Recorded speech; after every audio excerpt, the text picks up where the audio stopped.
Hello, everybody. Good morning, good afternoon, good evening around the world.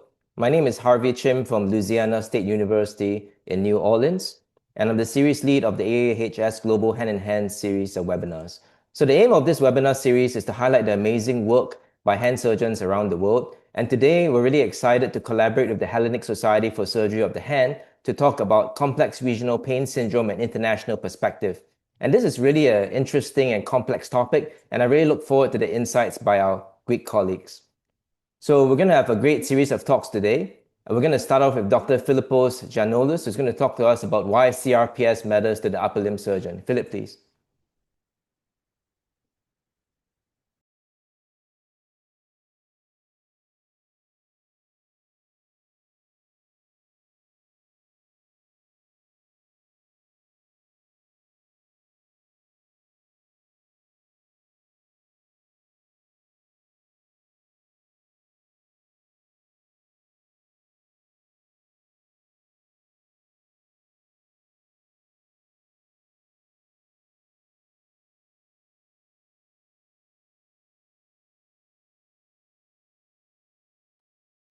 Philippos, I think you're muted.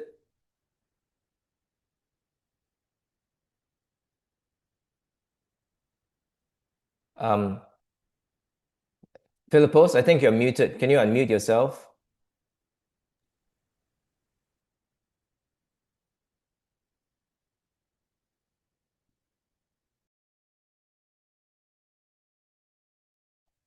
Can you hear me now? Yes, we hear you now. Thank you. Okay. So first of all, I want to thank Dr. Sim and for this kind and honor invitation. I want to thank the American Association for Surgery of the Hand for let us to be part of this, and also to thank Dr. Nick Engineeris for this invitation. We're gonna talk about the CRPS, the complex regional pain syndrome, and why this matters to the upper limb surgeon. Sometimes we have this unlikely event.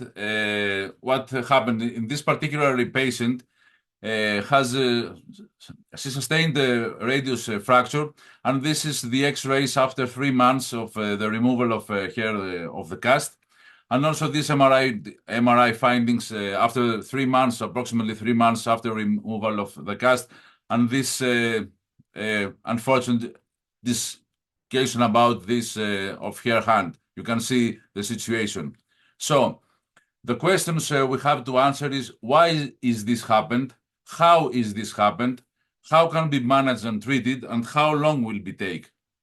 So the complex regional pain syndrome is a rare, chronic, neuroinflammatory disorder causing severe, long-lasting pain, usually in an arm or leg following injury or surgery. The key symptoms include intense burning pain, swelling, and changes in skin color, temperature, or texture. While there is no definite cure, early treatment, including physical therapy and pain management, is critical and crucial for improving symptoms.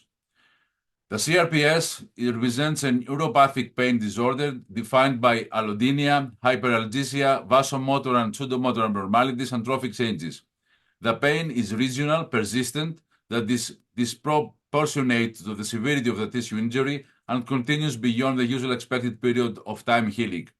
The pain is also accompanied by sensory, motor, and autonomic abnormalities, and the etiology seems that remains unclear, but likely involves genetic, inflammatory, and psychological factors. As we said, the pain is regional and does not follow a specific dermatome or myotome pattern.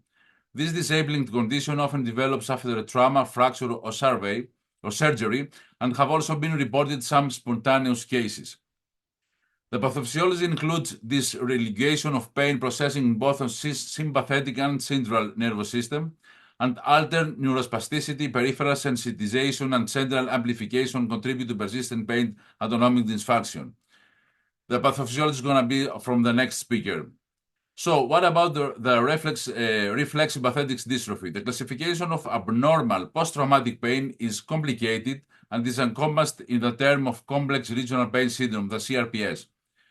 As it concerns the RSD, the term reflex sympathetic dystrophy is a descriptor of post-traumatic pain and is established in the lay, medical, and legal literature despite the absence of defined pathophysiologic findings and consistent clinical symptoms and signs.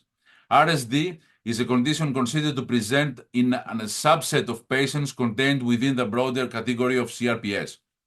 Some historical reviews, the first described in 16th century by Ambrose Paré, then cervical pod, Silas Weir Mitchell, Sudek, who described the bone demineralization associated with post-traumatic pain, Leris, Evan, and also in 1991 introduced the term complex regional pain syndrome during the proceedings of the Sixth Congress on Pain.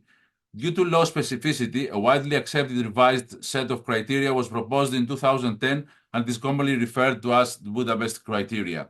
CRPS typically develops after tissue trauma of varying severity, but it has also been reported to occur without an identifiable injury or following prolonged immobilization. The fracture represents the most common inciting event, although surgery, sprains, contusions, and cross injuries are also frequent triggers. Some cases arise after seemingly minor procedures, such as intravenous line placement. Heightened psychological distress at the time of injury may contribute to the severity of symptoms and influence overall prognosis. We continue to use, and also in the literature, the terms and synonyms for CRPS, such as algodystrophy, algoneurodystrophy, chronic traumatic edema, major causalgia, major traumatic dystrophy, Sudeck atrophy, and so on. The diagnosis of CRPS is contingent of the presence of regional pain combined with autonomic dysfunction, atrophy, functional impairment affecting the musculoskeletal, neural, and vascular structures. We have three types of CRPS. The type 1 or classic is not associated with an identifiable peripheral nerve injury, is initiated by trauma and is associated with pain that is out of proportion to the injury, swelling, color changes, skin changes, atrophy, and stiffness. The type 2 has similar signs and symptoms in addition to an identifiable peripheral nerve injury, and type 3 includes non-traumatic causes producing extremity such as myofascial syndrome. Here we can see the type 1 without clinical peripheral nerve injury, type 2 with a diagnosable peripheral nerve injury, and type 3 other pain dysfunction problems. These are the diagnostic criteria for complex regional pain syndrome according to the International Association for Study of the Pain. And there are some terms used in the CRPS like pain, analgesia, neuropathic pain, nociception, allodynia, hyperalgesia, hyperesthesia, sympathetic pain, hypoesthesia, hyperpathia, dysesthesia, and paresthesia. As it concerns the incidence, the CRPS is considered a rare disease. The 5-year incidence is estimated about 0.57 in the US percent of the patients, while other studies suggest an incidence about 5 to 26 per 100,000 persons per year. Studies show a higher prevalence in females. Although it can occur at any age, studies show a peak incidence in about 60s, 70s, with a mean age of onset over 40s and 70s. The fracture is the most common cause, about 45 to 46% of patients, followed by sprains, surgery, or minor trauma. The upper extremities are more frequently affected than lower extremities, particularly after distal radial fractures, and also the acute CRPS generally improves within 6 months, but 14 to 78% of patients may develop persistent long-term symptoms. The incidence varies geographically. Here we can see two studies, the Minnesota study and also the London studies in the Netherlands. The Minnesota study indicated a 4 times increased risk in females compared to males, whereas the Netherlands studies estimated 3 times difference. Age and extremity involvement also differed between studies. Here we can see that the fracture was the most common precipitating event in about 45 to 46% of the cases, and the most frequent clinical features, including vasomotor symptoms such as swelling, temperature fluctuations, and skin discoloration. Among the diagnostic tools, 3-phase bone scans were most useful, followed by autonomic testing. Identified risk factors for CRPS include asthma, use of angiotensin converting enzyme inhibitors, menopause, osteoporosis, migraine, and cigarette smoking.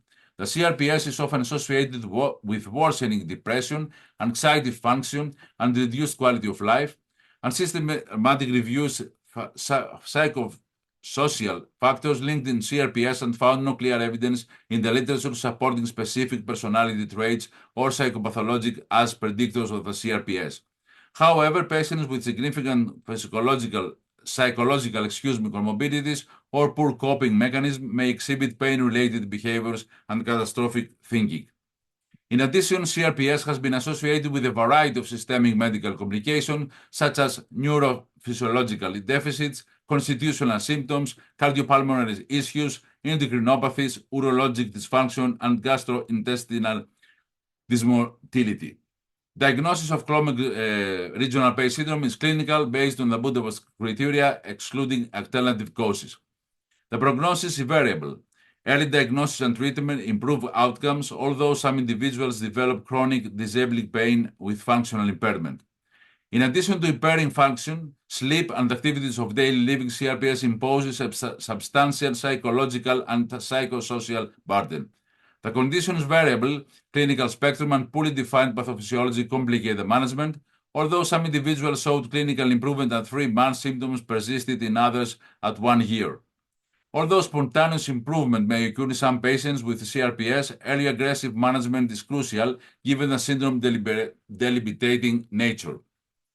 Delayed intervention is associated with poorer outcomes, whereas early-stage CRPS tends to be more responsive to therapy and carries a more favorable prognosis.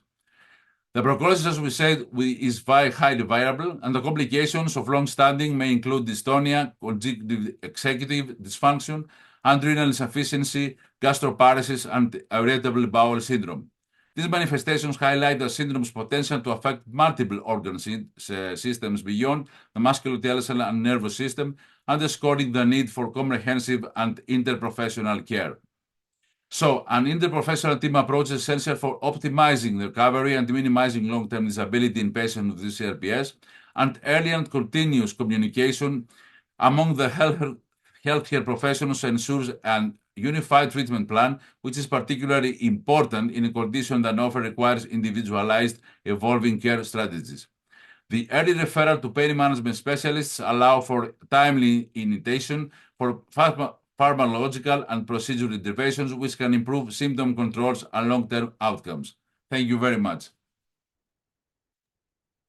Thank you very much, Philippos. That was really excellent. I'd like to add that for our audience, if there are any questions, please type them in the chat and we'll try to address them at the end of the webinar. So next up, we have Dr. Aaron Venozio, who's going to talk to us about the pathophysiology of CRPS, what surgeons need to know. Aaron, please.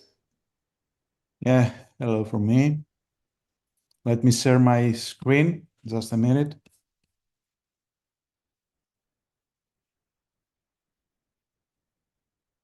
Okay, do you see my slides? It's a presenter view. Presenter view, okay.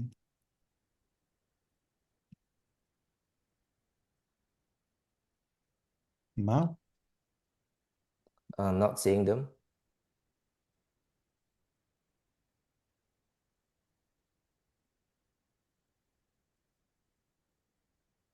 Now we see your slides. Okay. Good morning, everyone. And Dr. Tim and Dr. Ginieris, thank you. And the American Association of Hand Surgery for the invitation to speak in this webinar. For those who don't know me, I'm Dr. Aaron Venozio, and I work as an orthopedic surgeon specializing in hand and upper extremity surgery in Thessaloniki.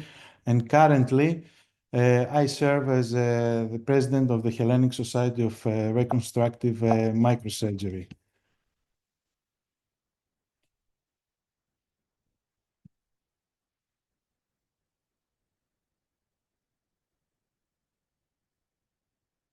So everybody have seen hands like this one in this picture, and this is what brings patients to us, or more often that brings them to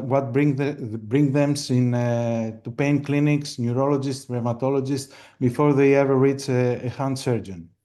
CRPS has been with us for over a century and known by many names like Sudex atrophy, reflex pathetic dystrophy, algodystrophy. The name has changed, but our understanding is still catching up. What we can say with confidence is that the exact pathophysiology remains unknown, It is for sure a multifactorial syndrome, and it presents an abnormal and uncontrolled host response to what was often a minor initial injury. The unreasonable nature of that response is the central puzzle. CRPS is not driven by a single mechanism. It is the result of 5 converging dysregulations, each feeding into the others, thinking of it less as a disease and more as a final common pathway. We have peripheral and central nervous system sensitization, neurogenic and classic inflammation, autonomic and vasomotor dysfunction, autoimmune and genetic predisposition, and critically for us, for surgeons, mechanical nerve irritation. I will take each of these in turn and then show you how they connect. The cascade begins at the periphery. Tissue injuries sensitize peripheral nociceptors, make them hyperexcitable. The result is primary hyperalgesia, pain that is unreasonable and persistent. 2 key neuropeptides drive this, substance P and CGRP. Together, they cause vasodilation, tissue swelling, and further sensitization of the surrounding area. This process does not stay peripheral, but it pushes the entire nervous system towards central sensitization, which is why early intervention matters and why local treatments often fail once CPRS is established. What makes CRPS so difficult to treat is captured in this diagram. Neurogenic inflammation is a self-amplifying loop. Neuropeptide release triggers mast cell degranulation, and mast cell mediators reactivate nociceptors. Activated nociceptors release more neuropeptides, and the cycle continues independent of the original injury. The result is the classic warm phase of CRPS, a hot, swollen hand where even light touch is unbearable. This is not physiological. This is a neurochemistry running without a break. Alongside the neurogenic loop, there is a systemic inflammatory process. CRPS patients show consistently elevated pro-inflammatory cytokines like TNF-alpha, interleukin 1 beta, 6, and 8, and the corresponding drop in anti-inflammatory mediators. The system has tipped toward inflammation and cannot self-correct. There is also overproduction of reactive oxygen species, free radicals that damage tissue and amplify pain. This is the rationale for the vitamin C as prevention and biphosphonates as treatments. In CRPS, the autonomic nervous system is profoundly dysregulated. Normal microvascular shunt mechanisms are lost, leading to tissue ischemia and trophic changes we see clinically, nail and hair abnormalities, skin atrophy, and osteoporosis. Remember that CRPS presents in 2 phases. The acute warm phase, erythema, warmth, swelling, reflects sympathetic inhibition. The chronic cold phase, with cyanosis, cold skin, trophic changes, reflects adrenergic hypersensitivity. Both are pathological and do not dismiss the warm patient as having a normal postoperative reaction. There is growing evidence for an autoimmune component in CRPS. IgG autoantibodies targeting autonomic neurons have been found in CRPS patients, and transferring them to mice produces CRPS-like symptoms. IVIG and plasma exchange are currently being explored as treatments. On the genetic side, specific HLA allele associations have been identified. Notably, Lippmann et al. Showed that fibromyalgia patients have a significantly higher risk of developing CRPS after distal radius fracture, making preoperative identification of these patients something we should be doing routinely. And now to the mechanism that I believe is the most relevant to us as surgeons and represents the most significant paradigm shift of the last decade. Francesco De Pinal work proposes that the primary trigger in many cases of CRPS type 1 of the upper lip is mechanical irritation of the median nerve, specifically loss of normal longitudinal nerve gliding within the carpal tunnel. He termed this irritative carpal tunnel syndrome. This is not a classic carpal tunnel compression. Electrodiagnostic studies are normal, but the sensitized nerve becomes the peripheral spark that ignites the entire neuroinflammatory cascade. In his series of 225 consecutive CRPS cases, 90 patients, 40%, were found to have irritative carpal tunnel syndrome and as the underlying diagnosis.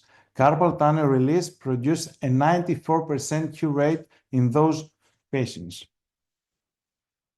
This slide brings everything together into a single model. It starts with a triggering injury, a fracture, surgery, or minor trauma. This leads to a peripheral sensitization, neurogenic inflammation, and the cytokine storm. Autonomic dysregulation follows, and if unchecked, the process drives central sensitization and cortical reorganization. Genetical susceptibility, autoimmune reactivity, mechanical nerve irritation, and physiological factors are modulate the cascade at every level. Now, no two CRPS patients are identical because the balance of these factors different in every individual. Every physical findings in CRPS has a mechanistic explanation. The allodynia and the burning pain, that's central and peripheral nervous system sensitization. The warm swollen hand, that's neurogenic inflammation. The temperature asymmetry and trophic changes, that's autonomic dysfunction. The unpredictable severity and resistance to treatment, that's autoimmune and genetic component. And when you see allodynia combined with stiffness, limited finger flexion, and pain that wakes the patient at night, think nerve entrapment. Think irritative carpal tunnel syndrome. That patient may have surgically correctable problem. Each mechanism points to a specific treatment target. Neurogenic inflammation responds to corticosteroids and vitamin C. Cytokine excess is the rationale for biphosphonates. Sympathetic blocks and alpha blockers have been largely abandoned due to weak evidence, and central sensitization is the target for gabapentin, ketamine, and spinal cord stimulation. But for the irritative carpal tunnel syndrome subgroup, none of these are needed. A straightforward carpal tunnel release under local anesthesia produces a 94% cure rate according to Paco de Pinal. That is the most important practical message of this talk. And let me leave you with 6 key points that CRPS is a multifactorial syndrome, no single mechanism and no single treatment fits all patients. 5 core mechanisms converge to produce the clinical syndrome. The vicious cycle of peripheral and central sensitization makes early intervention critical. The longer we wait, the harder it becomes to reverse cortical reorganization. Mechanical nerve irritation, specifically irritative carpal tunnel syndrome, may be far more common than we recognize and is surgical correctable. And carpal tunnel release has produced dramatic reproducible results in carefully selected patients. And finally, identify your high-risk patients preoperatively. Fibromyalgia and catastrophizing personalities are all predictors we should be documenting. Thank you very much for your attention. Thank you very much for the excellent talk. Next up, we have Dr. Lucia Papatheodorou, who's going to be talking to us about diagnosis of CRPS in the upper limb, red flags for surgeons.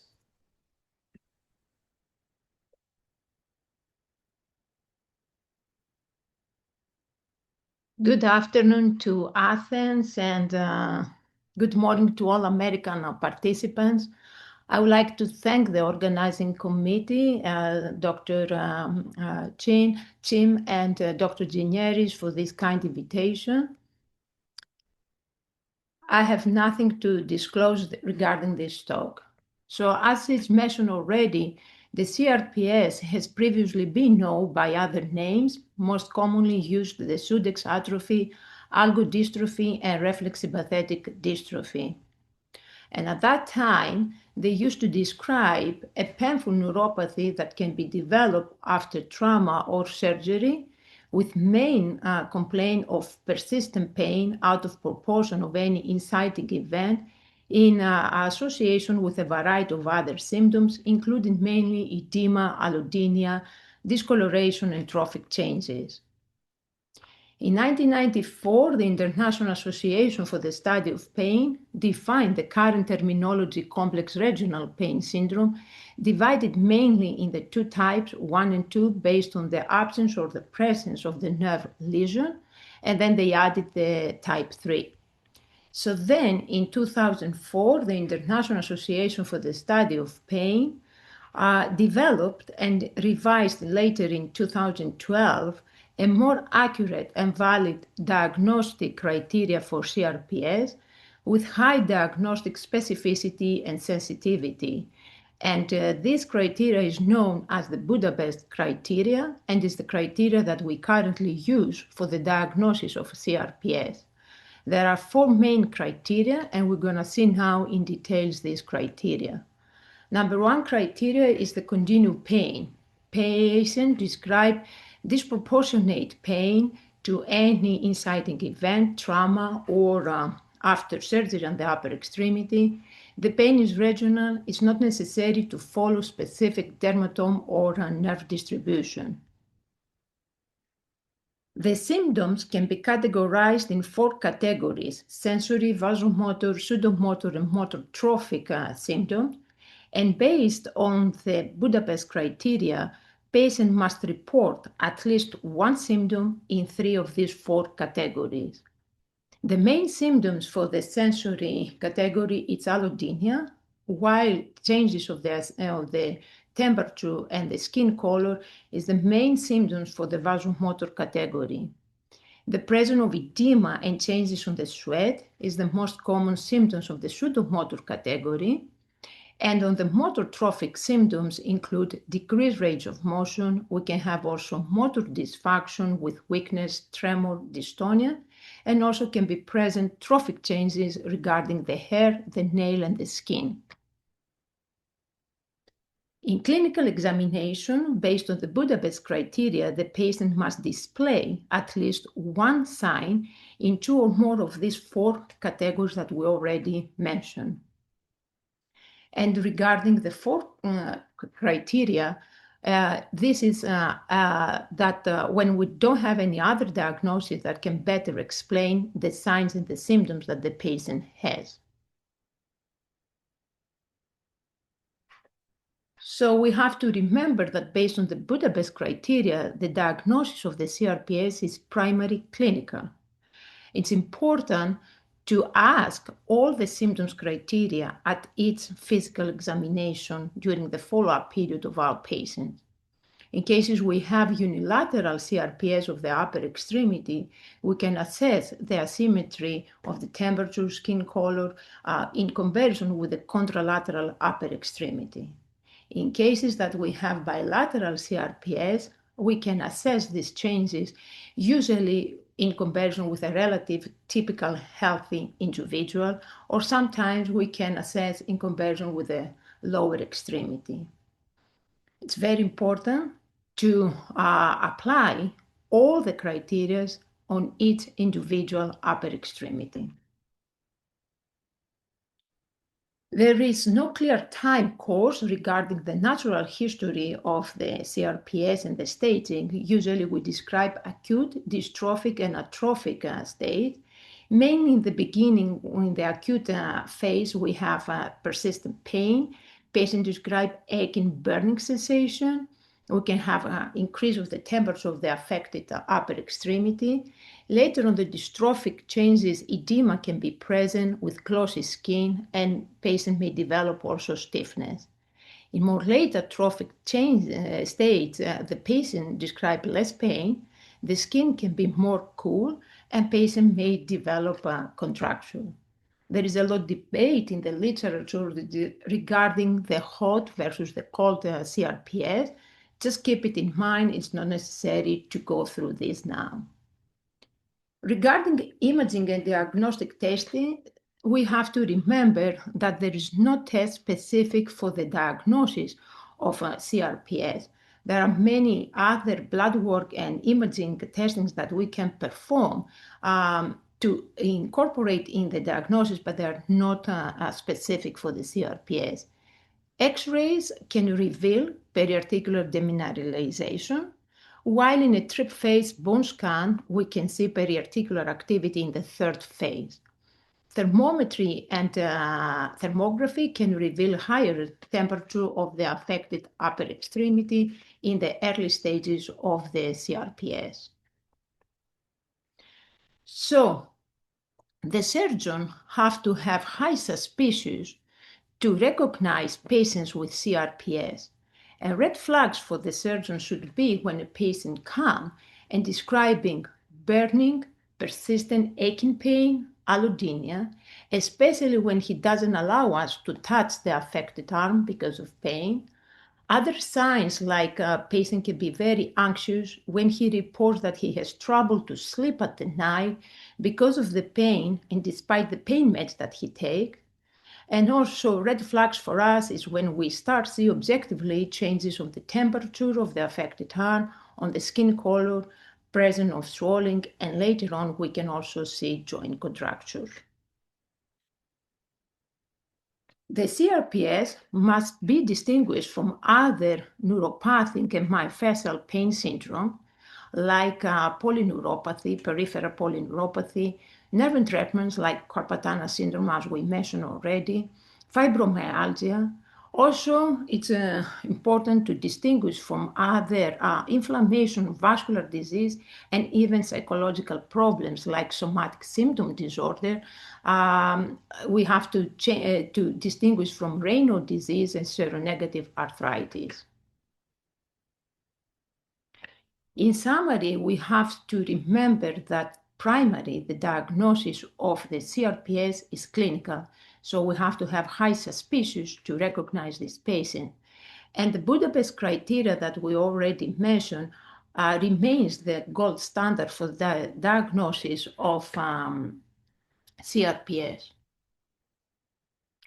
In conclusion, as we published many years ago when I was resident in orthopedic surgery in University of Thessaly in Greece, with the professor, Dr. Varetimidis, after extension study with patients with CRPS, we realized how important it is for the surgeons to have high suspicions, to recognize the signs and the symptoms that we already mentioned for the CRPS in order to conclude the diagnosis and start the most appropriate treatment for the optimal outcomes of our patients. Thank you so much for your attention. Thank you very much for that excellent talk. Next up, we have Dr. Nicholas Gineris, who's going to talk to us about CRPS following upper limb trauma and surgery. Nick, please.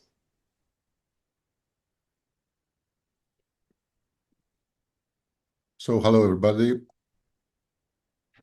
First of all, as the current president of the Hellenic Society for the Surgery of the Hand, I would like to thank the American Association and especially Dr. Harvey Chim for partnering with us in organizing this webinar as part of the official hand webinar series. And of course, I would like to thank all my distinct colleagues for agreeing to participate in this webinar. So building on the pathophysiology and diagnosis and all the previous talks of my colleagues, I will focus on CRPS following upper limb trauma and surgery, who has an incidence of 5.5 to 26.2 per 100,000 person years and is 3 times higher than the lower limb rate. Fracture is one of the main initiating events, and of course, distal radius fracture is the most commonly discussed model, and we should keep in mind that CRPS can dominate postoperative recovery despite technically satisfactory reconstruction. As far as the incidence is concerned, in distal radius fracture, it varies between 0.2 and 37%.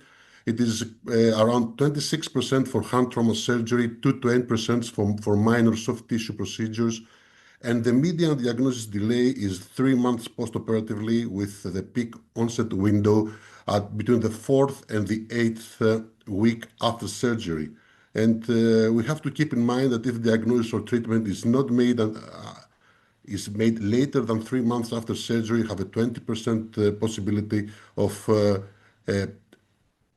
having chronicity and permanent disability risk. Looking into the most important types of upper lip surgery, we see that the incidence is higher in distal radius fractures, in hand tendon ligament and fascia repair, in decompression or neurolysis of hand or arm nerves, in shoulder joint replacement, and of course in the internal fixation of proximal humerus fractures. And the risk is defined by a 4-domain framework, including patient fractures, as already mentioned, female sex, older age, osteoporosis, rheumatoid arthritis, the use of specific drugs, and pre-existing chronic pain conditions. It's linked to the type of the injury, with crash injuries elevating 4.7 times the risk of CRPS. And the same implies for open fractures, AO, type C patterns, nerve injury, prolonged tourniquet time. The combined use of internal and external fixation elevates the risks, and the same result is provoked by prolonged immobilization, more than 2 weeks, delayed hand therapy, and any procedure with excessive postoperative pain in 48 hours after surgery. And we should never underestimate the psychosocial factors, as already mentioned by my colleagues. And when does a hand surgery procedure is CRPS prone? When we have extensive tissue trauma with swelling and hematoma, when we have retraction of the nerves, or when extensive neurolysis or decompression is needed, when we have prolonged splitting with rigid splints and guarded use of the upper extremity, and when during the rehabilitation we have painful therapy sessions with repeated visits, stiffness, and delayed functional wins. Looking in all the spectrum of hand upper extremity trauma, we see that the incidence varies in different countries. It is 6 per 100,000 person years in the US, 26 in the Netherlands, and with the females being affected 3 times more regarding to males. And as far as fractures are concerned, they make 42% of the cases, 21% is linked to blunt trauma and sprains, 12 to elective surgery, and 7 to carpal tunnel syndromes. And as said, the best study upper limb traumatic entity is for CRPS is the distal radius fracture. And here the incidence varies dramatically with diagnostic criteria, treatment strategy, follow-up, and case mix. And even there is inconsistency in the literature, whereas, for example, in this article of 2024, we see that the conclusion is that patients treated with an external fixator had a higher risk of developing CRPS compared to those treated with a volar locking plate, and which is not the case in the meta-analysis of 2023, where the two types of surgery seems to have the same impact on CRPS.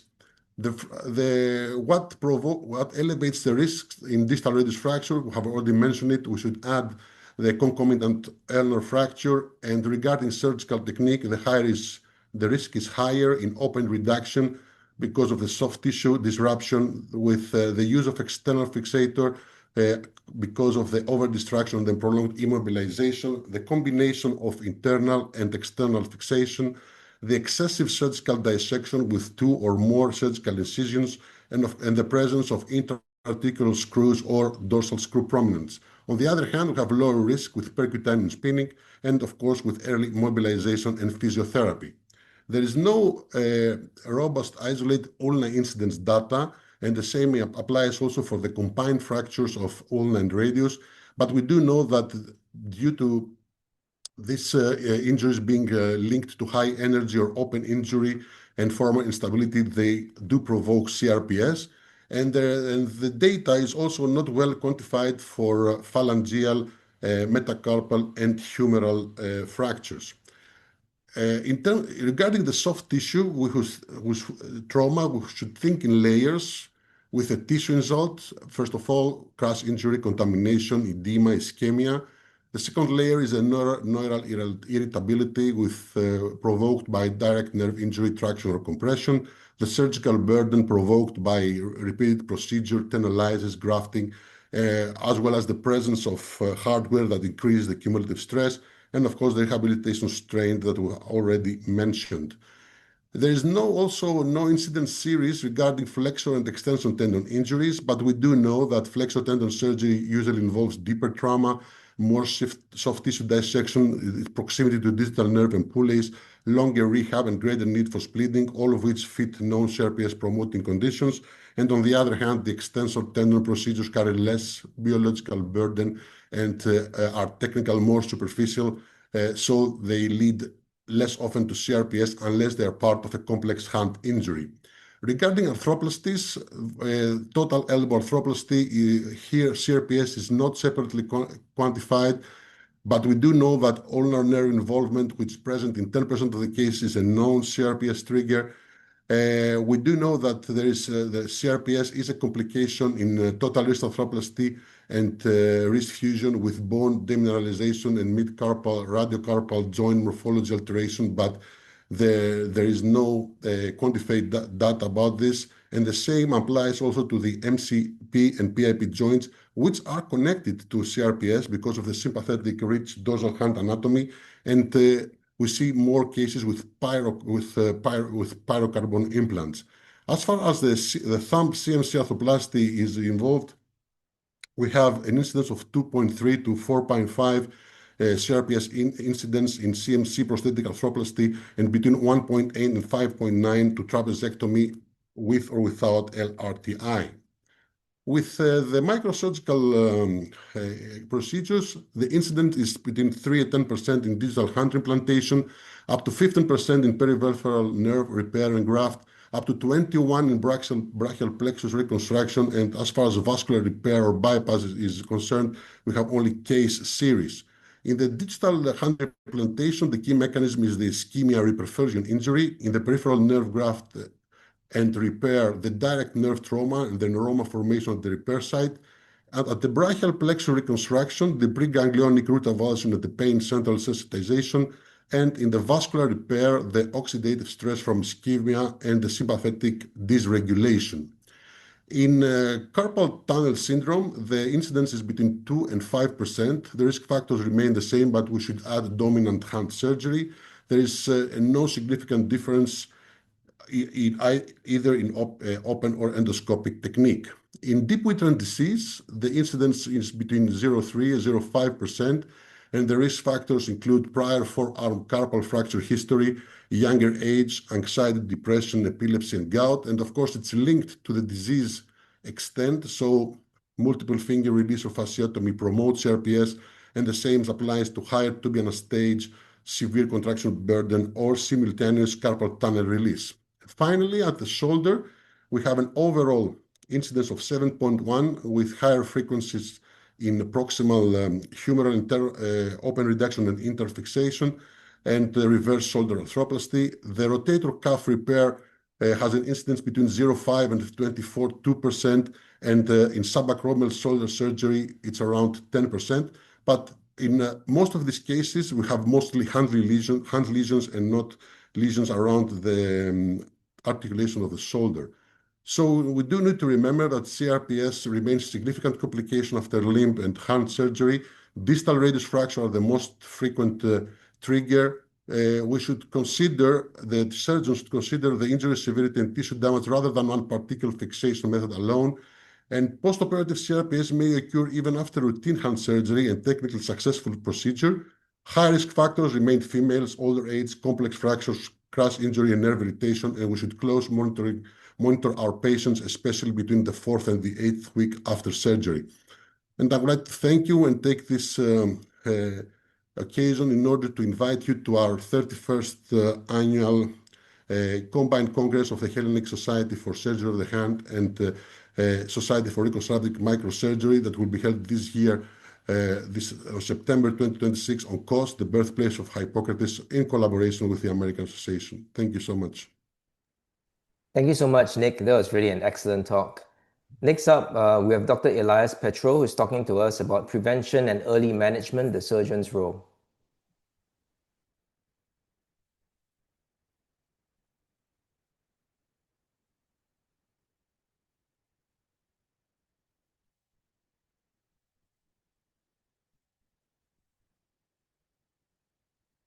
Hello, everybody. Thank you for having me. So, just wait. CPRS remains one of the most feared complications after distal radius fractures and hand surgery. Incidence is low, but the functional impact can be catastrophic. Today, I will focus on what we can control as surgeons, like the surgical technique, perioperative decisions, early recognition, and referral timing. I have no disclosures. So why this matters? The incidence is low, but we see a bigger incidence after distal radial fractures. And after heart surgery, generally it's below 2%, but it's higher in high energy trauma. And the important why it matters, it's because early diagnosis improves the outcomes, and delayed recognition can lead to chronic disability. CRPS is 3 to 4 times more common in women, particularly postmenopausal, with a peak between 50 and 70 years old. The upper limb is more commonly affected, and distal radius fractures remain the most frequent trigger. The most consistent clinical risk factor is high pain early after injury, and this is critical for us as surgeons. Certain injuries, particularly distal radius fractures and intra-articular trauma, carry higher risk. There is also growing evidence for genetic susceptibility, including polymorphism affecting inflammatory pathways. Psychological factors such as stress, anxiety, and fear of movement appear to influence the disease progression rather than acting as independent causes. So in practical terms, CRPS develops when you combine biological susceptibility with a strong inflammatory response and inadequate early control, particularly pain and immobilization. I will go through the early pathophysiology because it was really well explained by my colleagues before. So now about the surgical technique, what can we do? There is no randomized evidence that surgical technique prevents CRPS. However, less tissue trauma likely reduces inflammatory signaling. More importantly, stable fixation that allows early mobilization is probably protective. High early postoperative pain is associated with CRPS development, so multimodal analgesia is essential, not only for comfort, but to reduce the risk of central sensitization. Vitamin C is one of the few interventions tested in randomized trials. Evidence suggests a modest reduction in CRPS after distal radius fractures. Although evidence is a bit dated, vitamin C, it is inexpensive and safe, so many of us use it in higher risk patients. There is evidence to support glucocorticoid treatment in CRPS. However, the ideal administration route and dose remain unclear. There are studies where prednisolone was usually administered for 1 to 3 months. However, short-term treatment for 1 to 2 weeks was also reportedly effective. Furthermore, only 0 to 30% of the patients in these studies had minor side effects after prednisolone treatment. This is probably the most important modifiable factor, early mobilization. Immobilization promotes edema, stiffness, and cortical changes. Early protected motion improves circulation and prevents maladaptive plasticity. So the worst combination is severe pain and immobilization. If the pain is worsening at 2 to 4 weeks rather than improving, especially with autonomic changes, you should suspect CRPS. Early recognition is critical. Reoperation in early CRPS often worsens the condition. If fixation is stable and imaging is normal, surgery is rarely the solution. Of course, is there any place for surgery because we are surgeons? Reports from 2009 have suggested that since most patients referred with a diagnosis of CRPS1 have continuing pain input from injured joint or cutaneous afferents or chronic nerve compression, therefore, similar to a patient with CRPS2, they can be treated successfully with an appropriate peripheral nerve surgical strategy. In 2022, there was the article of in a PRS that was published where authors tested the hypothesis that carpal tunnel release should be effective on patients with CRPS1. And lately in 2025, the same authors came back with a prospective study in 82 patients and a 20 months follow-up where they had 79% of full resolution of the symptoms. Management should remain multidisciplinary. Early therapy, pain control, and early referral are key. There are a lot of different management algorithms, but we have to keep in mind that early non-surgical management dominates and delays worsen outcomes. So some take-home messages: CRPS is partly preventable. The key interventions are early pain control and early mobilization, recognition the condition early, and knowing when not to operate, it's quite essential. These are my references, and I would like to thank all the panel, the colleagues, and the participants. Thank you very much. Thank you very much, Elias. That was really an excellent talk. So we have a few minutes for questions, and if there are any questions from the audience, please feel free to type it in the chat. So I actually have a question for Aaron and Elias. You mentioned in both your talks that there's an autoimmune and genetic cause for CRPS. So in light of these thoughts, do you treat different patients with CRPS differently, or do you approach them differently?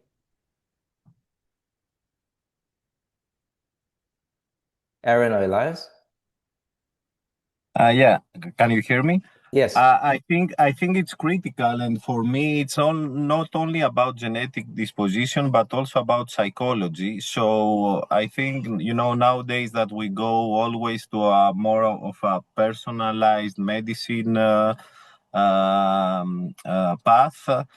We have to treat them differently and also to switch even between medications. And for me as a surgeon, I think it's really important to have even meetings or talks with the pain management teams and even the occupational therapist or the physiotherapist, and sometimes even to consult the patient, all together, so we can really have an input from the patient's perspective. Thank you. So let me answer your question, Harvey. There are emerging data and theories that there is a genetic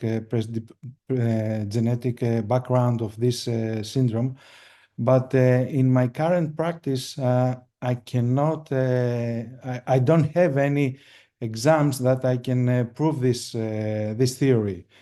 So every patient should be treated individual and with a multimodal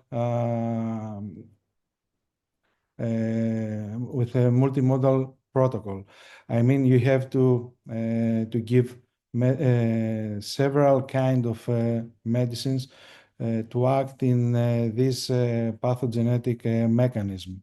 Example, corticosteroids and gabapentin. They are all targeting in a different mechanism, and this is the way that you have to treat these patients with a multimodal protocol. That's a great point. We have a question in the chat from Dr. Tarek Al-Bakali. His question is it by any chance CRPS related to compartment syndrome of the hand? And how do you differentiate between them clinically?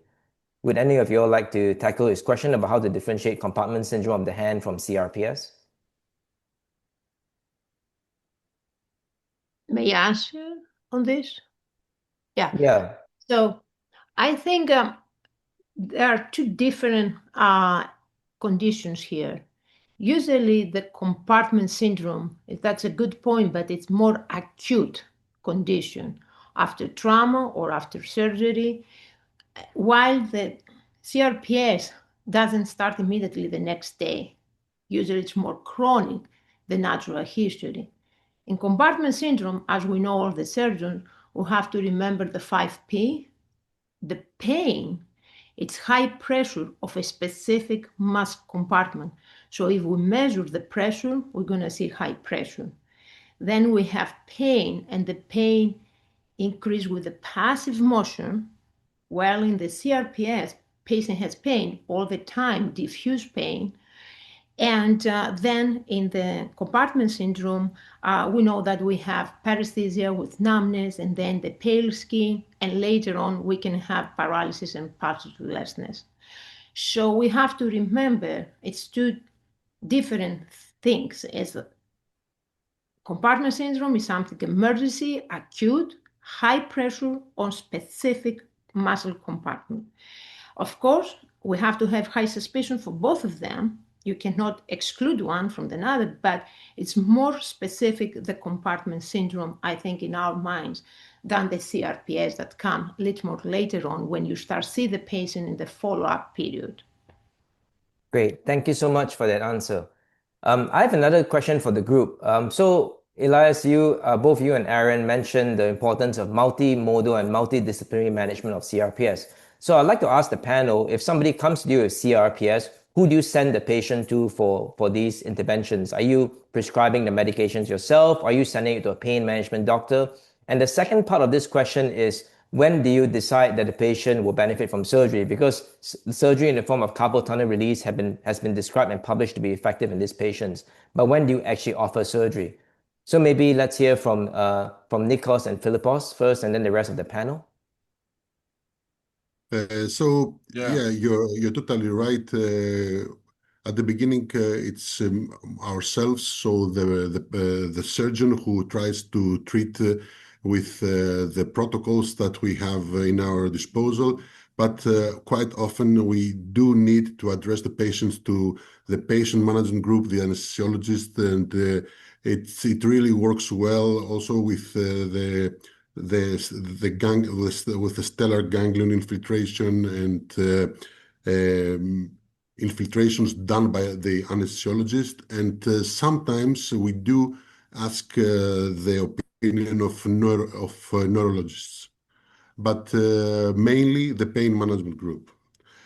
And as far as surgery is concerned, it's true that if you don't have direct evidence of nerve compression, you do not proceed right away. It's let's say a second stage solution. May I, Dr. Sim? Yes, please. I do agree with Dr. Gineris. Yes, I do agree with Dr. Gineris. The first, in my practice, the first step is to pain management and also to discuss with a physiotherapist in order to control all this situation. May I ask you a question? We all mentioned that the distal radius fracture is the first stage of the CRPS. In your practice as a plastic surgeon, which is the situation with after surgery or not surgery? You mentioned CRPS as a plastic surgeon, because we are orthopedics, and which is the situation you have the most frequently the CRPS in your practice? Yeah, you refer the question to me, right? Yes, and Dr. Sim also. Yeah. For me, here we also do a bit of hand surgery also, but for me, I have seen it also in breast surgery. And I mean, for me, you can have it anywhere in the body. Interestingly enough, it was the same group of patients that we see in hand surgery, postmenopausal women. And I think you can have it anywhere in the body. So I'm a plastic surgeon, but I treat distal radius fractures as well as bony pathology distal to the elbow. So like you, I see patients with distal radius fractures who get CRPS. But really, if somebody is referred to me with neuropathic pain in general, I try to examine for a source of nerve compression. And it can be a carpal tunnel, it can be the pronator tunnel, it can be radial tunnel syndrome, areas that tend to be underdiagnosed. And also, I do a lot of surgery for thoracic outlet syndrome, and that can be misdiagnosed as well as CRPS. So if there's evidence of nerve compression in those areas, I'll go ahead and offer surgery to decompress those regions. And I know we're running over a little bit, but I'd like to answer some questions in the chat as well. Dr. Tuna has a question about how far from the injury do you call a condition as CRPS? Any comments on psychogenic CRPS? So would anybody from the panel like to address this? So I think we have already talked about the psychogenic factors, about depression, anxiety, and for people that hesitate they avoid using their upper extremity after surgery because they overprotect the hand or whatever part is injured. And I think we mentioned during the talks that the peak onset is between the 4th and the 8th week after surgery, and that we need to do really something up to 3 months after the operation in order to avoid chronicity. Thank you. We have another question from Dr. Wu. Is vitamin C only used as a preventative for CRPS? When patients are diagnosed with CRPS, can you still give them vitamin C? Would somebody from the panel like to address this?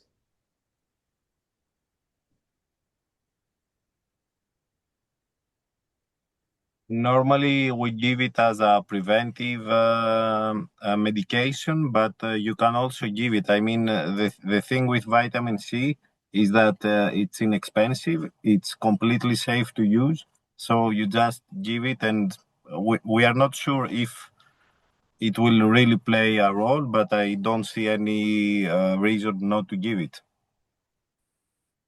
Thank you very much. And then we have a question from Dr. Uma Mandukwi. I'm sorry, I hope I got your name correct. How do you clinically determine mechanical nerve irritation in patients who will be quite resistant to clinical examination? So I guess the question is how do you diagnose a possible surgical compression site that you can treat? Let me answer this question. This is a very good question, and it's very difficult to examine these patients. But when you have a patient with a swollen hand and excruciate pain, and you think that this is CRPS, most of the time this is CRPS. Do you agree, Dr. Chim?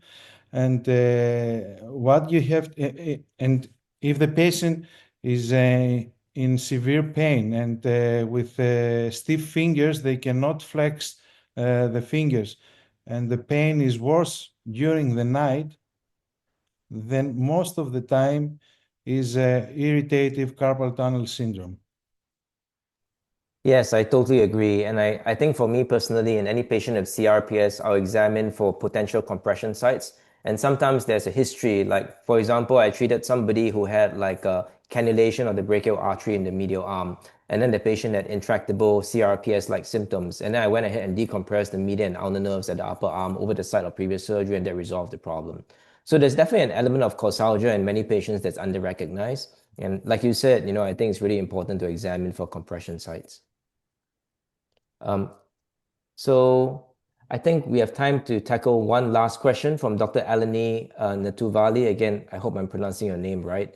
The question is, do you ever resort to the use of peripheral nerve stimulators or spinal cord stimulators? And the second part of the question is, do you have any experience with the use of alpha lipoic acid in patients with CRPS? So does anybody in the panel have experience with nerve stimulators or this alpha lipoic acid? Based on our experience, I can go through this. We start with the occupation therapy and the pain management. Then if they think that they can have improvement with any pain stimulators, they proceed. but I don't see it very often. Of course, we don't see very often CRPS, and it's not a systematic condition that come to your office. But I think it's very important, as to mention also, like before, usually in our clinical practice, we like to start with pain meds, some steroids. We start therapy to prevent any stiffness or anything else. And then we start the treatment with the pain management specialist, and we go together to improve. If it doesn't get improved, then we start thinking about the surgical treatment. And as we mentioned, everybody, that have to be clear, we have always to check for any compression sites on any patient, because it can be just a carpal tunnel and solve the problem, and we think patient has CRPS. Great. Thank you so much. So I think we're at time. So again, I'd like to thank everybody on the panel. This is really an excellent series of talks. And I think I speak for everyone, in the audience, in that we really learned so much from your experience. And we're very grateful on behalf of on the AHS side as well for the opportunity to collaborate with the Hellenic Society for Surgery of the Hand. So again, thank you everyone for your excellent talks, and thank you everyone for tuning in on a Sunday. Have a great day, everyone. Take care. Bye-bye. Thank you. Bye. Goodbye. Thank you very much. Thank you.